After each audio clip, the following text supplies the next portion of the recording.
다음 뉴스는 북한 소식입니다. 북한에서 오늘 굉장히 강한 발언을 내놨어요. 그리고 새로운 형태의 핵실험을 하겠다. 이런 식의 협박을 했다는데 언제 누가 말한 겁니까?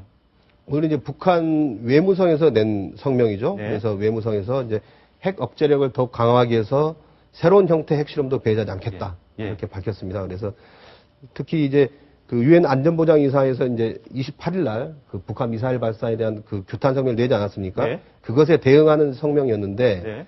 소위 이제 그 미국의 요구에 따라서 열리는 그 유엔의 어떤 그 행동에 대해서 이것은 우리의 정당한 로켓 발사 훈련을 예. 어떤 부당하게 걸고 들며 규탄한 불법 무도한 도발 행위다. 예. 이렇게 비난하면서 이제 새로운 형태 핵실험이라는 얘기를 했습니다. 북한의 지금 최근에 그 내놓는 성명의 내용이라든지 아니면은 하는 행동들, 뭐 미사일 무력 시위 같은 것들을 보면은 심상치 않은 그런 분위기가 감지가 되고 있는데 얼마 전에 백령도에 북한 어선이 그 NLL을 침범했다가 그대로 들어왔지 않습니까? 들어와가지고 우리가 납포를 해가지고 조사를 한 다음에 돌려보냈는데 그 돌려보내가지고 기자회견을 했다고 해요. 기자회견에서 어떤 내용을 얘기를 한 겁니까?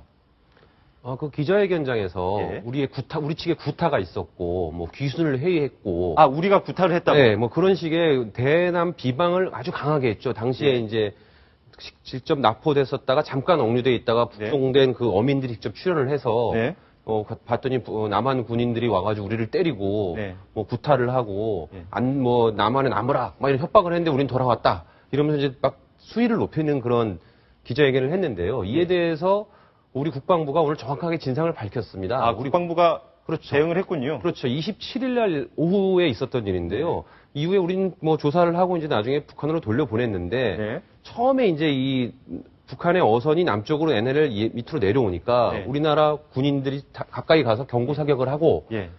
이쪽으로 와라 했는데 안 오니까 경고 사격까지 경고 사격을 했다고 예. 합니다. 실제로 예. 경고 사격을 했지만 조준 사격을 한 건 아니고요. 예. 경고 사격을 했고 이제 북한 측 어선에 접근을 하니까 예. 그들이 이제 몽둥이를 들고 네. 횃불을 휘두르면서 예. 저항을 했답니다. 예. 그래서 우리는 어찌됐든 우리 영해를 침범을 했으니까 조사를 해야 되기 네. 때문에 약간의 통상적인 조사를 위한 제압을 했는데 뭐 북한이 주장하듯이 구타를 한 것은 절대 예. 아니고 그다음에 이제 돌아오자마자 확인을 해서 오히려 우리는 이제 돌아갈 때 뭐 예. 라면도 한 5박스 주고 예. 뭐 생수도 한 뭐 몇 박스 주고 예. 이런 식으로 해서 잘 가라라고 이렇게 잘 보내줬는데 뜬금없이 갑자기 이제 돌아와가지고 뭐 우리가 때렸다는 둥 뭐 이런 얘기를 하니까 이제 오늘 예. 국방부가 그 과정을 정확하게 설명을 했습니다.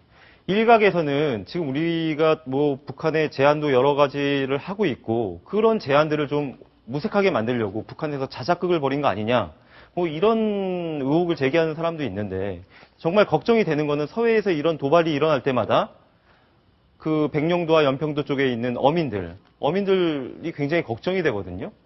그렇죠. 지금 그 북한과 우리 한국과의 관계가 지금 박근혜 대통령이 독일에서 뭐 3대 제안도 하고 네. 여러 가지 화해 제스처를 쓰고 있지만 또 한편에서는 지금 한미연합훈련, 키리졸브가 얼마 전에 끝나고 이제 독수리훈련이 진행 중이죠. 그러다 보니 북한 입장에서는 거기에 대해서 대응을 하지 않을 수 없는 상황이 또 현실적인 측면이 있고요. 그러다 보니 지금 서해에서 자꾸 긴장이 고조되고 있죠. 이제 꽃게잡이가 곧 시작될 텐데 그런 부분에 대해서 상당히 우려의 목소리가 높은 게 사실입니다. 자, 방금 3대 제안 얘기를 하셨지 않습니까? 예. 드레스덴 통일 독트린에서 박근혜 대통령이 3가지 제안을 했는데 예. 북한에서 별다른 반응이 없어 보이는 것 같아요. 그렇죠. 지금까지 그에 대해서 공식적인 어떤 뭐 좋다 싫다 이런 예. 반응이 없고. 근데 북한이 실질적으로 거기에서 자기네들이 매력을 가질 만한 제안이 없다. 뭐 그래서 반응이 없는 거 아니냐. 이렇게 지적하는 사람도 있거든요. 예, 해석은 여러 가지가 있을 수 있습니다. 그런 해석을 하는 사람들도 있죠. 왜냐하면 이번에 제안한 게 뭐 대북 인도 지원 확대나 뭐 인프라 구축 뭐 나오고 있죠. 남북 동질성 회복을 위한 뭐 여러 정부 차원의 여러 가지 조치를 얘기를 했는데 실제 대화를 위한 뭐 남북 고위급 회담 제안이라든지 어떤 가시적인 행동을 보여줄 수 있는 그런 게 없었다는 점에서 북한이 약간 실망을 했을 수도 있습니다. 그렇지만 그와 함께 지금 북한은 이 한미 연합훈련이 진행되는 이 상황에서 남한과 어떤 화해 제스처를 받아들일 수 없는 내부적인 사안이 있거든요. 그러니까 적어도 지금 이 시점에서 북한이 남한의 뭐 어떤 화해 제스처를 받아들이거나 또 특히나 박근혜 대통령이 이번에 유럽 순방 과정에서 뭐 북한의 북핵은 체르노빌보다 더 큰 위협이 재앙이 될 수도 있다. 이런 또 약간 대북 비난성 발언도 한 상황에서 북한이 무작정 그거에 대해서 오케이 할 수는 없는 네. 현실적인 외교적인 그런 내부적인 그런 사정도 있는 것 같습니다. 자, 북한 뉴스는 여기까지 정리를 하겠습니다.